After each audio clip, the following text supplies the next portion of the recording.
Тата. Гайгүй баха. Сайн байна уу? Орой мэндэ та бүхэндээ. Энэ орой мэндийг хүргэе. Өнөөдөр чинь бид нар ходоодны талаар ярих гэж байна. Ходоодны шархлаа.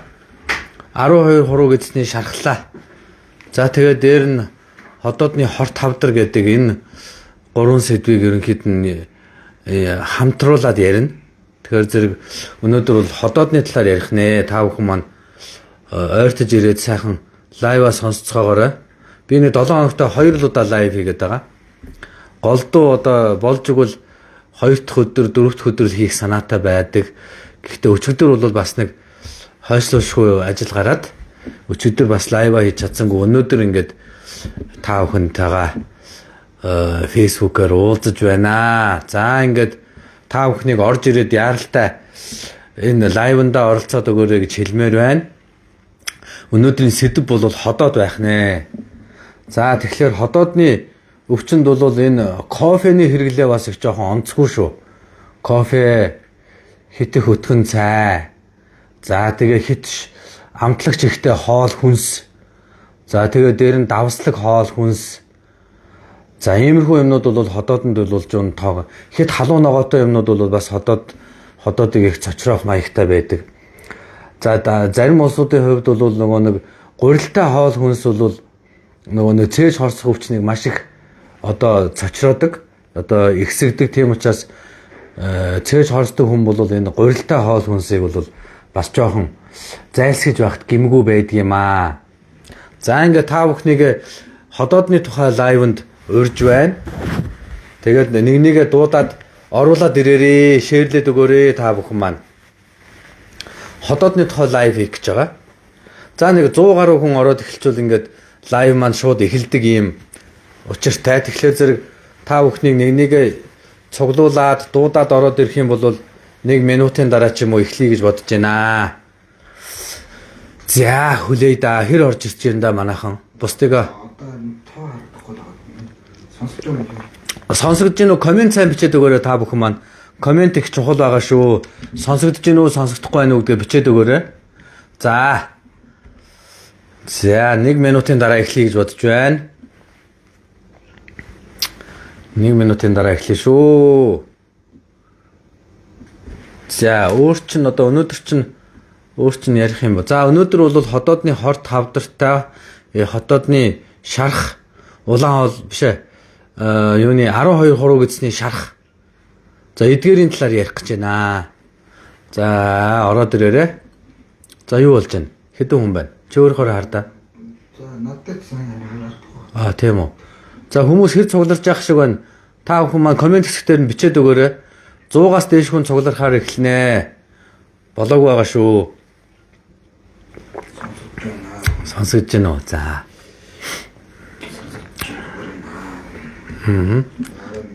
Орой мэнд. За ер нь бол ходоодны хорт хавдар 12 хуруу гэдсний хорт хавдар хоёул биш ходоодны шарх 12 хуруу гэдсний шарх хоёр бол хоорондоо жоохон тийм ялгаатай бүлэг гарч ирээд байдаг. 12 хуруу гэдсний шарх бол залуу улсуудад их хэлбэг тохиолддог. Одоо 20-од насны залуу улсуудад бол 12 хуруу гэдсний шарх ходоодны гарах хэсгийн шарх нь бол илүү хэлбэг тохиолддог. Ходоодны өөрийнх нь одоо шарх бол арай настай дүү 40-оос 50 насны улсуудад ходоодны шарх нь арай илүү элбэг тохиолддог ийм ялгаа байгаа. За юу болж байна одоо? Хүн нэг 70 80 гэдэг. За тэгвэл одоо тэр тоомоогоо жоохон нэмэгдүүлмээр байгаад байх юм. Тэ. За тэгээд юу яана?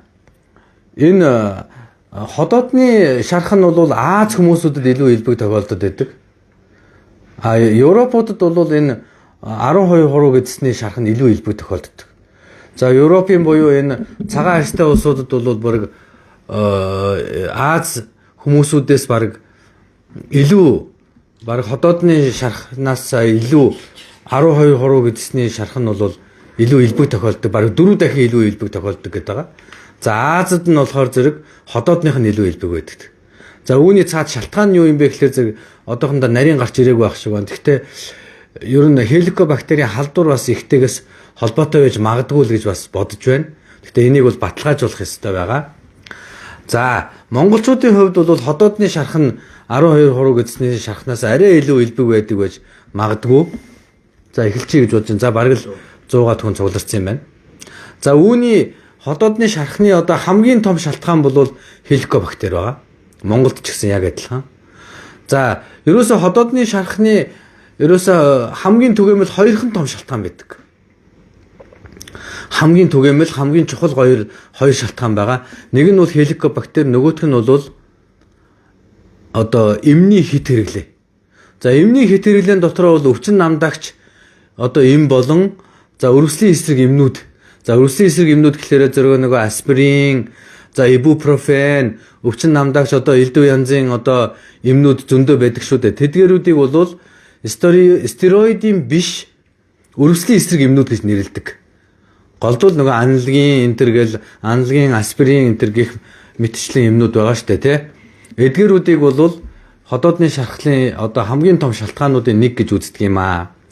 За, хеликобактер бол ерөөсөө Аз дотор бол хамгийн их ходоодны шархны шалтгаан гэж үздэгээрээ бол алдартай. За, дараа нь болохоор зэрэг арай тийм элбэг биш мөртлөө түгээмэл шалтгаанууд гэх юм бол ходоодны хорт хавдар бас шарх үүсгэх боломжтой. За, зарим одоо хорт хавдар ялангуяа одоо уушигны хавдар ч юм уу, лимфом гэд янз бүрийн хорт хавдрууд бол ходоодны шархыг үүсгэх боломжтой. За, хорт хавдрын зарим эмчилгээний үед бол бас ходоодн дээр шарх үүсдэг. За, ялангуяа туяа эмчилгээ хийлгэж явах ч юм уу, хим эмчилгээ хийлгэж явах үед бол ходоодн дээр шарх үүсгэх нь хэлбэг байдаг. За, зарим кроны өвчин гэх мэтчлэн өргөсөлт өвчнүүд, ялангуяа системийн өвчнүүдийн үед бол ходоодны шарх үүсгэхтэй хялбархан байдаг. За, ингээд өнөөдөр ходоодны шарх болон 12 хуруу гэсний шархны тухай ярьж шүү. Маш олон хүн түгээж өгч туслаарай, шеэрлээд өгөөрэй. За, иймэрхүү сэдвээр та бүхэн лайв сонсомоор байвал дагах гэдэг товчийг дараад өгөөрэй. За, өнөөдөр ерөөсөө ингээд одоо дагах гэдгийг бол нэлээд онцгойлон хэлье. Яг тэгвэл би өнөөдөр шинээр дагсан 5 хүнийг бол ямар нэгэн ойчиргүйгээр, за ямар нэгэн одоо төлбөргүйгээр, одоо даатгалаар нь ч гэдэм үү, үн төлбөргүйгээр 5 хүнийг бол ингэж үзнэ. Шинээр дагсан 5 хүнийг бол одоо ямар ч төлбөргүйгээр ингэж үзнэ. Ялангуяа энэ ходоодны өвчтөй 5 хүнийг. Тэгэхээр зэрэг та бүхэн маань шинээр дагж байгаа бие улсуудыг бүртгэж үзэн тэр дундаас 5 хүнийг сонгож авна шүү.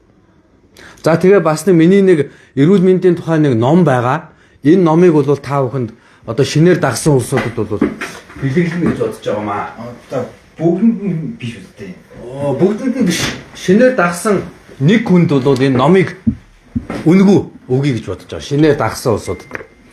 За, энэ бол эрүүл мэндийн тухай маш олон ийм гоё одоо сонирхолтойгоор ингэж бичсэн ийм маш олон гоё янз янзын сэдвтэй ийм гоё ном байгаа.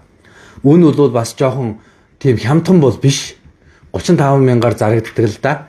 Гэхдээ энийг бол би шин дагагч нарынхаа нэг хүнд бол бүр бэлгээр ингэж өгье гэж бодож байгаа. Тийм учраас өнөөдөр шинээр дагж байгаа улсууд бол их азтай байх нэ гэж хэлмээр байна.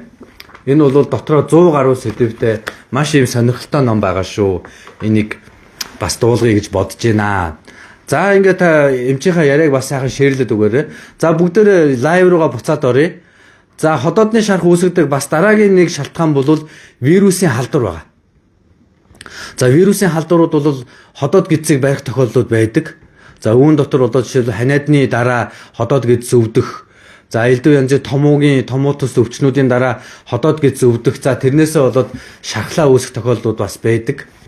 За, дараа нь болохоор зэрэг судасны гэмтлээс болоод эсвэл судасны нарийслаас болоод бас ходоод өвдөж болно. За, стресснээс болдог бас. За, стресс яга ходоодны шарханд нөлөөлж эхэлдэг вэ гэхээр зэрэг энэ юу байгаа юм аа, нөгөө стресснээс болоод хүний хамаг артерийн судаснууд ингээд нарийсдаг. Тэгэхээр зэрэг стресснээс болоод хоол тэжээлийн дутагдалд ордог. За, ингээд хоол тэжээлийн дутагдалд орохлоор зэрэг нөгөө нэг шархны одоо үндсэн том шалтгаан болдог юм аа гэж үзэж байгаа. Бас ганцхан шархч биш л дээ. Ходоодны өрөвсөл бас үүсдэг стресснээс болоод. За, иймэрхүү шалтгаанаар бол ходоодны бол шархлаа өвчин үүсэх нэ. За, тэгээ энэ ходоод шархлаа үүсэж байгаагийн хамгийн том шинж тэмдэг бол өвдөлт байдаг. За ингээд ходоод 12 хуруу гэдэсний одоо өвдөлт бол жоохон ялгаатай байдаг. Ходоодны шархлааны үед бол хоол эдсний дараа 10-аас 20 минутын дотор өвдөлт өгдөг болвол улаан нөгөө нэг ходоодны гарах хэсэг. За тэгээ 12 хуруу гэдэсний шархны үед бол хоол эдснээс 2-оос 3 цагийн дараа өвдөлт нь үүсч яадаг. Хэрвээ эдэд удалгүй өвдөж явах юм бол ходоодны шарх гэж ойлгох нь байна. За эдсний дараа нэг 2-3 цагийн дараа өвдөж явах юм бол энэ бол 12 хуруу гэдэсний шарх байх нь байна шүү. За тэрийг та бүхэн ойлгохоор. За дараагийн бас нэг одоо ходоодны шархны шинж тэмдэг бол цанхаах. За гэдэс одоо ингэж дүүрсэн мэдрэмж төрөх. За зарим тохиолдолд агуулах, бөөлжих шинж тэмдэгч бас илэрдэг. За хихрэх шинж тэмдэг бас илэрч болно. За мөн зарим ходоодны одоо шархны үед бол ямар шинж тэмдэг илэрдэг вэ гэхээр жин огцом нэмэгдэх ч юм уу, эсвэл жин огцом буурж болно. За энэ бол хоолны шингэц одоо гівгэнт одоо муудсантай холбоотойгоор одоо хүний биеийн жин бас өөрчлөлтөд орж болно. За эсвэл бол одоо жин нэмэгдэх тохиолдол бас байдаг. За заримдаа бол жоохон цустаагаар одоо бөөлжих, цустаагаар агуулах шинж тэмдэгүүд бас илэрч болно.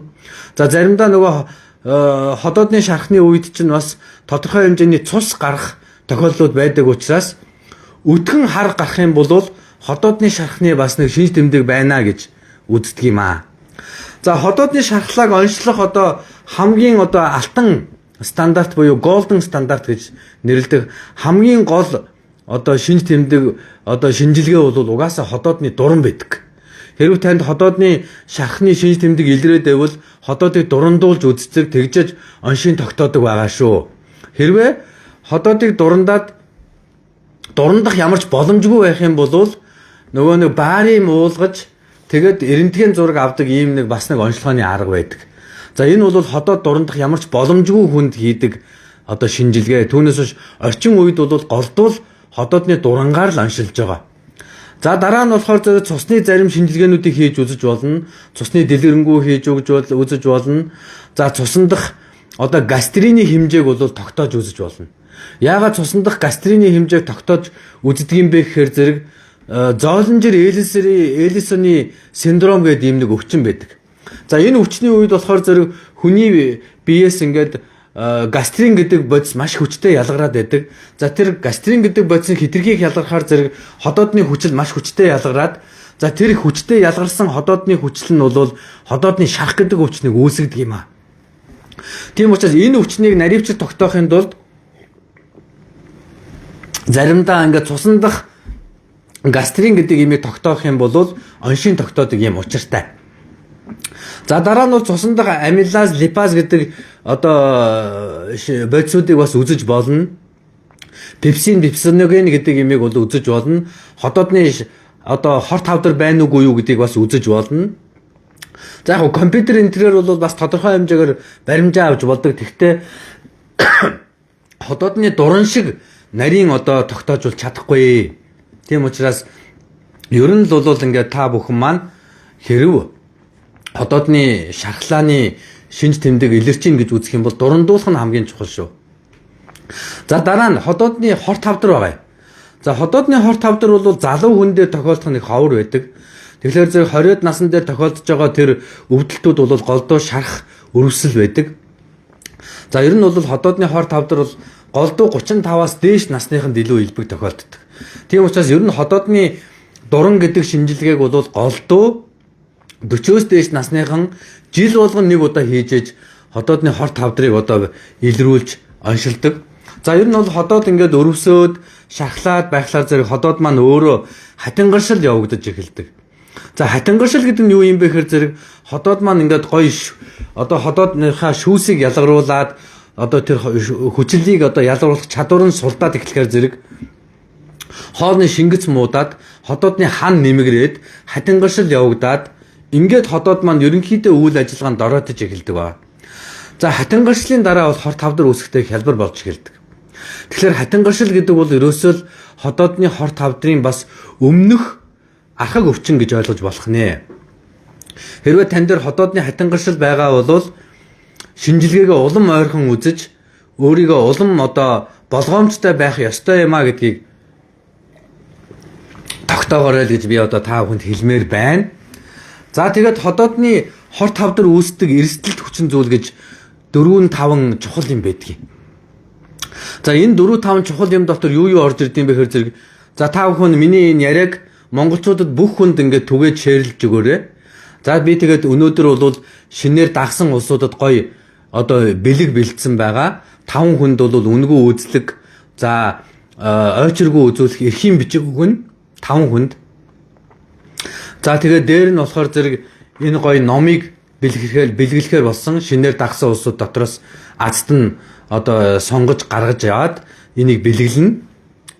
За ийм хөөцөөс өнөөдрийн хүмүүс бол азтай байх нэ. За тэгээд ходоодны хор тавдрын үндсэн маш цөөхөн шалтгаан байна. За энэ дотор нэгдүгээрт бол тамхины хит хэрэглээ. Тамхи гэдэг бол ходоодны хор тавдрын одоо эрсдэлт хүчин зүйл гэж үздэг байгаа. За дараа нь болохоор зэрэг хит давслаг хоол хүнс хэрэглэх, хит амтлагч хэрэглэх бол ходоодны хор тавдрын маш том шалтгаан гэж үздэг. За дараа нь хеликобактерийн халдвар мэдээжийн хэрэг ходоодны хор тавдрын маш том шалтгаан гэж үздэг. За тэгээд дараа нь болохоор зэрэг юу орж ирдэг вэ гэхээр зэрэг удамшлын хүчин зүйл. За удамшлын хүчин зүйл дотор юу орж ийн гэхээр зэрэг ээж аав нь ямар нэгэн байдлаар ходоодны хор тавдар тусч исэн болвол үр хүүхдүүд нь бас ходоодны хор тавдраар өвдөх эрсдэл бол өндөр байдаг байх нэ. За тэгээд дараа нь болохоор зэрэг архины хит хэрэглээ бол бас ходоодны хор тавдрын хүчин зүйл гэж үздэг байж байгаа шүү. За иймэрхүү юмнуудыг анхаараарай гэж одоо онцолж хэлмээр байна. За асууж тодруулах юм юу вэ? За оншилгоо. За ходоодны хор тавдар дээр бол мэдээжийн хэрэг бол дуран бол хамгийн чухал оншилгоо байгаа. За дээр нь болохоор зэрэг одоо хідэн ходоодны хор тавдрын маркерийн шинжилгээ цусан дотор үздэг ийм маркерийн хідэн шинжилгээ байгаа. За энэ дотор юу орд юм бэ гэхээр зэрэг SA19 гэдэг шинжилгээ орж ирнэ. SA72-4 гэдэг шинжилгээ орж ирнэ, тийм ээ. За тэгээ CEA гэдэг шинжилгээ. За энэ гурван шинжилгээ бол ходоодны хор тавдрыг илрүүлэхэд маш их чухал нөлөө үзүүлдэг ийм гол гурван шинжилгээ байж байгаа. Ингээл одоо болж байгаа. За өөр одоо дутуу юм байгаа юу? За хеликобактерийн хувьд бол ходоодны ингээд доод хэсэгт бол илүү их шархлаа үүсгэх дуртай байдаг. Яг бол хеликобактер бол нөгөө нэг ходоодны хүчлээс бас тодорхой хэмжээгээр зүгтааж байдаг учраас хамгийн хүчил ялгарч байдаг тэр их биеийн хэсэгт нь бол амьдрах чадвар жоохон сул. Тийм учраас тэр хүчлэг орчноос жоохон зүгтаагаад ходоодны тэр гарах хэсэг буюу тэр пилорийн хэсэг 12 хуруу гэдсний тэр одоо дээд хэсэг буюу тэнд их хэмжээгээр үржих дуртай. Тийм ч учраас хеликобактерийн гаралтай шархлаа бол ходоодны гарах хэсэг рүүгээ илүү тохиолддог. А бусад тэр одоо нөгөө нэг юу вэ штэ тийм ээ? Одоо эмний гаралтай ч юм уу бусад шалтгаантай шархнууд нь бол их биендээ илүү тохиолдох нь илбэг байдаг юм а гэдгийг та бүхэн ойлгоно үз. За ингээд би гол юмнуудыг нэлээд ярьлаа. Эмчилгээ ярих уу? Ходоод тавдрын маркер юу? Харин би сая 3 маркер ярьчлаа штэ. Чи ер нь юу сонсоод байна? За өөр юу асууж байна? За ходоод дурандуулаад хеликобактерийн халдвар авчлаа. Ходоод дурандуулснаас болоод хеликобактерийн халдвар авчихсан юм уу? За энэ бол маш ховор тохиолдол. Ийм одоо тохиолдол маш ховор байдаг. Яг бол ер нь бол нөгөө ходоод дурандсны дараа ингээд 3 шатны ариутгалын бодисоор ингээд маш их хүчтэй одоо тэр бактерийн эсрэг маш хүчтэй бодисоор ингээд одоо угаалт явагддаг л да 3 шатны угаалт хийгддэг. За энэ 3 шатны угаалтыг ингээд давж гардаг бактери бол мөн маш ховор байдаг. За яг маш ховор тохиолдолд магадгүй вирус одоо давж гарч чадах юм уугүй юм уу? Ер нь л ховор доо. Ер нь бол хангалттай ингээд стандартын дагуу ариутгал явагдаж байхад бол ходоодны дурангаар хеликобактерийн халдвар авна гэдэг бол маш ховор за бараг л их ховор байдаг л да. За гэхдээ үнэхээр одоо халдвар авсан бол хеликобактерийн одоо эмчилгээнд хамрагдах нь зүйтэй. Хеликобактерийн эмчилгээг бол 3 шатны эмчилгээ байдаг юм. Эхлээд хамгийн анхан шатны эмчилгээ хийж үзнэ. За тэргээр хэрвээ бүрэн устчих юм бол тэгээд болоо хянаад яваад иж болно. За анхан шатны эмчилгээ үр дүн өгөхгүй бол 2 дугаар шатны эмчилгээ гэж байгаа. 2 дугаар шатны эмчилгээ бол арай илүү хүчтэй эмчилгээ явагддаг. За 2 дугаар шатны эмчилгээ үр дүн өгөхгүй бол 3 дугаар шатны эмчилгээ гэж байгаа. 3 дугаар шатны эмчилгээ үр дүн өгөхгүй бол эмчилгээ хийхэд маш хэцүү. Одоо маш олон эмийн төсвөртэй хеликобактер байна гэсэн. За ихэнхдээ яг ихний 2 шатанд бол ихэнхдээ л хеликобактерийг одоо амжилттай устгаж болдог байгаа. За тэгэхээр үнэхээр болохгүй бол 3 дугаар шатны эмчилгээнд бас орж болно л гэсэн. За эмчилгээнд ороод үр дүн өгч үгүй юу гэдгийг бол эмчилгээ дууснаас хойш яг 1 сарын дараа хэмжилт хийдэг. За тэгэхээр зэрэг одоо та бүхэн маань бол хэрвээ одоо ходоодоо гамны гэж бодож байх юм бол ходоодонд одоо юутай ходоодонд сайн хоолны дэглэм гэж байдаг. За ходоодонд одоо сайн хоолны дэглэм дотор бол улаан буудаан дээд зэргийн гурилаар хийсэн одоо талах эсвэл одоо дээд гурилаар хийсэн хоол хүнс байж болно. За эсвэл бол хатаасан талхнууд баг зэрэг хатаасан талхнууд байж болно. Тослог багтаа жигнэмэг байж болно. Ногооны зутан шүл байж болно. Гурил бодаа болгон гомингийн шүлнүүд бол ходоодонд бол сайн гэж хэлж үзэж болно. За үхэр дахиа цацагт хэруул болон загасны тослог багтаа бараа махнууд, за амьтны илэгнүүд, за хэл бол ходоодонд бол хэлээр хийсэн зуушнууд бол сайн гэж үзнэ. За илгэн таргнууд, тослог багтаа давсгүй бяслаг, шингэн сүү, шинхэн ааруул эдэм, цөцгийнүүд бол ходоодонд бол сайн гэж явдаг. За ууранд жигэнсэн омлет бол сайн гэж үздэг. Ус болон сүүнд чансан хүүхдийн будаа овёс, гурвалжин будаа гоймингууд бол ходоодонд сайн гэж үзнэ. За чансан төмс, лууван, хүрэн манжин байцаа хулуунууд бол ходоодонд сайн гэж үздэг. Гадил болон бусад амтд жимснүүд чансан нухсан жигэнсэн хэлбэрээр бол маш сайн гэж үзэж байгаа.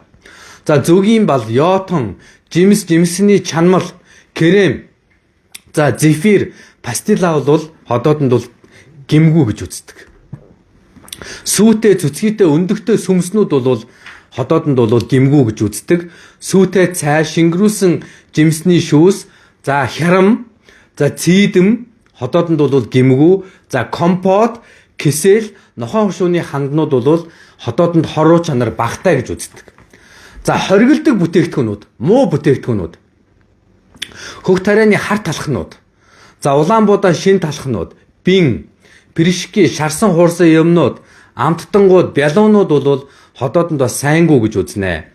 Өөх тос ихтэй мах, за чансан өтгөн шүл, за мөөхтэй боорш болон ший шүлнүүд бол ходоодонд таагүй гэж үздэг.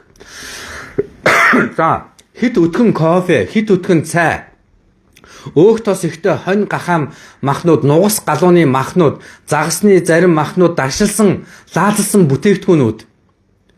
За иймэрхүү утсан махнууд, хяамнууд бол ходоодонд тун таагүй гэж үздэг. Хит эсгэлэн таргнууд, за зарим хит эссэн арц, за 20%-аас дээш тослогтой цэцгийн тоснууд бол ходоодонд бас анхаарах ёстой гэж үздэг. За хит давстай бяслаг болохгүй. За шарсан өндөгнүүд бас болохгүй. Болж өгвөл чансан өндөг нь бол хамаагүй илүү сайн гэж үзнэ. За хөц будаа, шар будаа, эрдэн шишийн одоо болон вандуй, шашнууд бол бас анхаарах ёстой гэж үздэг. Өргөс тэмх, за даршилсан одоо хүнснүүд бол ходоодонд бол таагүй гэж үздэг. За сонгон сармис хит одоо амталсан, хуурсан сонгон сармисууд ходоодонд бол халтай гэж үздэг. За тэгээ хүчлэг, дутуу болсон эслэг ихтэй жимснүүд, за жимсгнүүд, дутуу болсон юмнууд хүчлэг байвал болохгүй гэсэн. За шоколад, халва, зайрмагнууд бол ходоодонд бас таагүй гэж үздэг. Хурц халуун ногоотой, томаттай, гिचтэй сүмснүүд, майнуузнууд бол сайнгүй гэж үзнэ. Согтуурал гундаа, за пиавнууд, за ингээ хүчлэг жимсний шүүснүүд, эдгээрүүд нь бол ходоодонд таагүй гэж үздэг шүү. За ингээ маш олон юм ярьчлаа шүү. Зөвдөө буруудаа. Одоо ам гашуу өрхөн ходоодтой хамааралтай юу? Хеликобактертэй хамааралтай. Яг ам гашуу өрх нь бол ходоодтой бол хамаатай гэж үздэг. Ам гашуу өргөдөг хамгийн том шалтгаан бол цөсний сөөргөө гэж юм байдаг.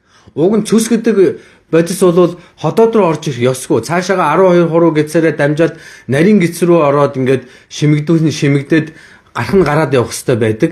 А гэтэл нөгөө нэг 12 хуруу гэц ходоод хоёрын хоорондох юм хуниасны одоо булчин бол их муу ажиллаж байгаа тохиолдолд бол тэр цэсний бодис бол ходоод руугаа орж ирээд тэрнээсээ болоод хүчлэг орчим одоо тэр гашуун бодис чинь улаан хоолоогоор дамжиж дээшээ гараад гашуун өргөдөг тал байгаа. Энэ бол цэс чинь бол ходоод руу чинь орж ирж байгаагийн дохио юм аа.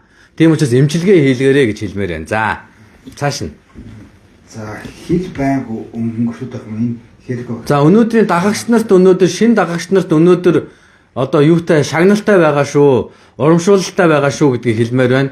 За бас ном бэлэглэнэ гэж хэлсэн шинэ дагагч нарт зориулсан ном бэлэглэнэ 5 хүнийг үн төлбөргүй ойчиргүй үзнэ гэсэн ийм урамшуул байгаа шүү гэж хэлмээр байна. За сая асуулт юу гинэ? Хил өнгөртөө. За хил их өнгөртөө байна гэдэг бол ходоод гэдсний жоохон тааруу байгаагийн шинж гэж одоо уламжлалт хангаа ухаанд үздэг юм аа. Тийм учраас хэрвээ хил чинь өнгөртөө байх юм бол үзүүлж харуулаарай гэж одоо би та бүхэнд онцолж хэлмээр байна. Ер нь бол хил их өнгөртөө байна гэдэг бол хоолны шингэц муу, одоо өөх тосны бодисын солилцоо жоохон тааруу, өөх тосны шингэлт муу байна гэж үздэг юм шүү. Тийм учраас та бүхэн бас над ходоод гэдсээ сайн үзүүлээрэй л гэж хэлмээр байна. За цааш нь. За пас цустай гараад байна. Гэхдээ өнгөн шар байгаа. Пас нь цустай гараад байгаа гэсэн үү? За бас цустай гарна гэдэг бол шууд ходоодтой холбоотой биш байдаг. Хэрвээ ходоодтой холбоотой байх юм бол бас ч тасгаар өнгөтэй гарах гэдэг. Тэр нь бол ходоодноос ч бага хэмжээгээр цус алдж байна гэсэн үг. За гэтэл улаан өнгөтэй гарч ийн гэдэг бол тэр цус бол нэг их холоос гараагүй байна гэсэн үг. Өөрөөр хэлбэл шулуун гидс юм уу, бүдүүн гидсний доод хэсэг, сегмоид хэсэгт бүдүүн гидсэнд бол цус гарч иж магадгүй. А ходоодных бол час улаан өнгөтэй бол гардгүй маа. Нэг бол маш өтгөн одоо хар кофе шиг өнгөтэй гарч болно. За нэг бол тасгаар өнгөтэй хөө шиг гарч болно. За энэ бол ходоодны гаралтай цус алдалт гэсэн үг. За цааш нь. За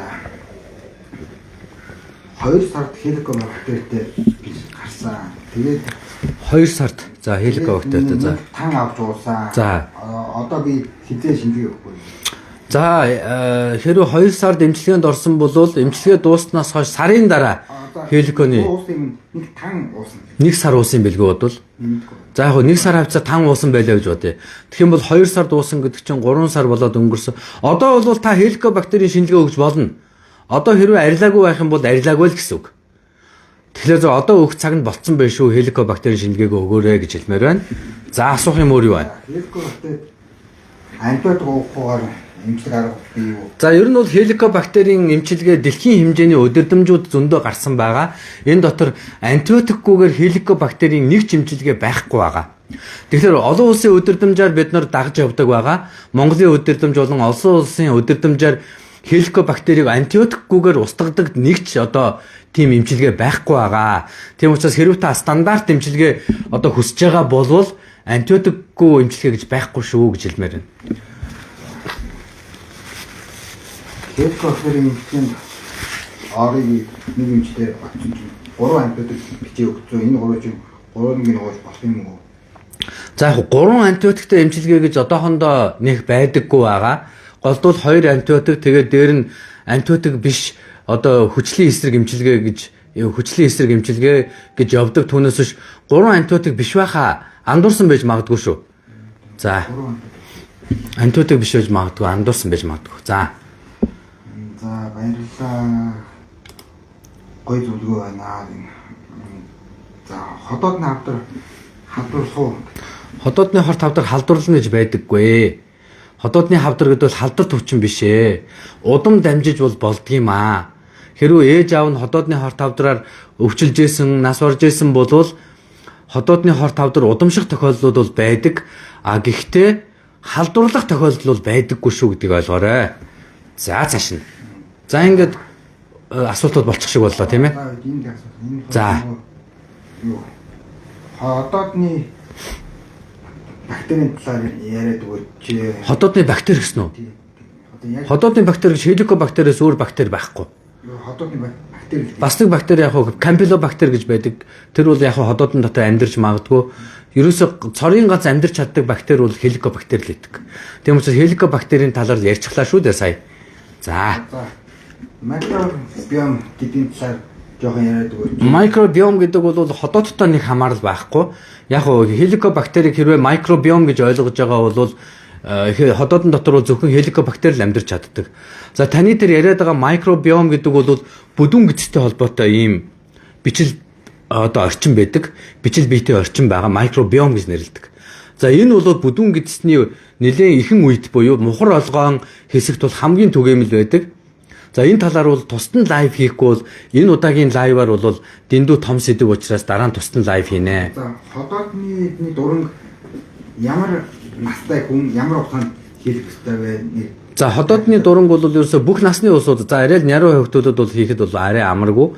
Ер нь бүх насны улсууд бол хотоодны дуранг бол шаардлагатай бол хийх ёстой байдаг. За ерөнхий урьдчилан сэргийлэх хорт хавдрыг урьдчилан сэргийлэх зорилгоор бол голдуу 40 наснаас эхэлдэг. Хорт хавдрын урьдчилан сэргийлэлтэр. Тэгвэл манай Монголд бол 37-8 настай улсууд хотоодны хорт хавдартай улсууд зөндөө байгаа. Тийм учраас би бол та бүхэн санал болгохдоо бол 35 наснаас эхлээд хотоодны хорт хавдрын хяналтанд ороод дуранд орж эхлээрэй л гэж одоо амжилтлан захимаар байна. За өөр. За ингээд дуусгая те. Happy дээр хотоодны дуран бол манай дээр Happy Heritage дээр бол хийж байгаа. Хотоодны дуран бол өдөр болгон хийж байгаа. Бүтэн сая өдөр хийхгүй байгаа. Хагасаа өдөр бол зөвхөн унтуулагтай дуран хийгээд байгаа. Маргааш бол унтуулагтай дуран хийн. Тэгээс хэрвээ маргааш өлөнгөөрөө хүрээд ирэх юм бол маргааш бол унтуулагтай дуран бол хийн шүү. 1-ээс 5 дахь хооронд бол дандаа унтуулаггүй дурангууд хийж байгаа шүү. Одоогийн байдлаар явандаа тэгтээ яг хуу одоо 7 хоногт дахиад унтуулагтай дуран бас хийж магадгүй байгаа. За. Иймэрхүү байдалтай байна. Ном хаагуурдаа зарж байгаа юм чи. Ном бол манай эмнэлэг дээр бол ирвэл шууд зарж байгаа. Манай эмнэлэг дээр зарж байгаа. Интер ном дотор байж байгаа. За тэр нөгөө нэг юу вэ? Шангрила дотор байдаг интер ном дотор байж гэн лээ. За тэгээ юун дотор бас байж байгаа. E-Mart хан уулын E-Mart-ийн одоо интер ном дотор бас байжсэн. Мир номын санд байдаг. Улсын ихтлгүүр дотор бас байж байгаа. Арай дуусчаагүй бол. За эмчээ номноос ганцхан сэдвийн яриад өгч иржээ. Яг одоо бол нэг сэдв эндээс ярих гэхэлэр зэрэг арай л жоохон хугацаа шахуу байгаа учраас ярихад бол хэцүү байна. Жишээлх юм бол энэ дээр зөвөр нэг сэдв гэхэд бол хүүхдийн хүүсийг захиалах боломжтой юу гэсэн жишээлбэл нэг сэдв байна тий. Одоо эрэгтэй хүүхд юм уу, эмэгтэй хүүхд төрүүлмээр байна шүү дээ. Жишээлбэл магадгүй би зөвхөн эмэгтэй хүүхд төрүүлмээр байх юм бол хүүсийг захиалж болох уу гэж байна. Захиалж болноо. Яаж захиалдаг талаар энэ дээр бол бичээстэй байж байгаа. Хэрвээ эрэгтэй хүүхдийг хүсчихвэл та яаж одоо эрэгтэй хүүхд төрүүлэх юм? За эмэгтэй хүүхдийг хүсэж байгаа бол яаж төрүүлэх юм гэдэг талаар энэ дээр бол бичээстэй байгаа. Жишээлбэл за бас нэг сэдв гэх юм бол одоо хэрвээ цус сэлбэх юм бол ген холилдох гэдэг сэдв байж гэн тий. За энийг бол бас сонирхолтой сэдв. За ихэр хүүхдүүдийг өөрөөр газар өсгөөд явах юм бол ямар өөрчлөлтүүд гарах вэ гэдэг. Энэ бол танин мэдхүн шинжтэй, эрүүл мэндийн танин мэдхүн шинжтэй маш энгийн тэгсэн мөртлөө одоо ямар ч одоо эрүүл мэндийн одоо эмч биш хүн ч гэсэн ойлгоод ингээд мэдээлэл авах, мэдлэг авах боломжтой маш их мэдлэг агуулсан юм ном байгаа. За эмчээ танд үзүүлбэл цаг авах уу? Яадаг вэ? Надад үзүүлэхэд цаг авах уу гэсэн үү? Надад асуулаа цаг бол авахгүй, номер авна. Өглөө болгон номер тараагаад өгчин. Тэгээ номерынхаа авсан дараалалаараа л ороод ирээд байна. Өдөөс өмнөдөө багтаад ирэхэд бол хангалттай номер бол байж байгаа гэж хэлмээр байна. За их баярлалаа. Босно. Баяр чинь 3 дугаар 3 дугаар эмнэлгийн танд Happy Heritage эмнэлэг дээр хэвээрээ байгаа. Яг тэндээ л байж. За салбар байхгүй байгаа шүү одоогийн байдлаар бол. Тий. Өмнө нь салбар байсан. Одоо бол голдуу энэ нэг цэг дээрээ л үзэж байгаа. За их баярлалаа. Анхаарал хандуулсанд баяртай. За. Анхаарал хандуулсанд баяртай гэнэ. За.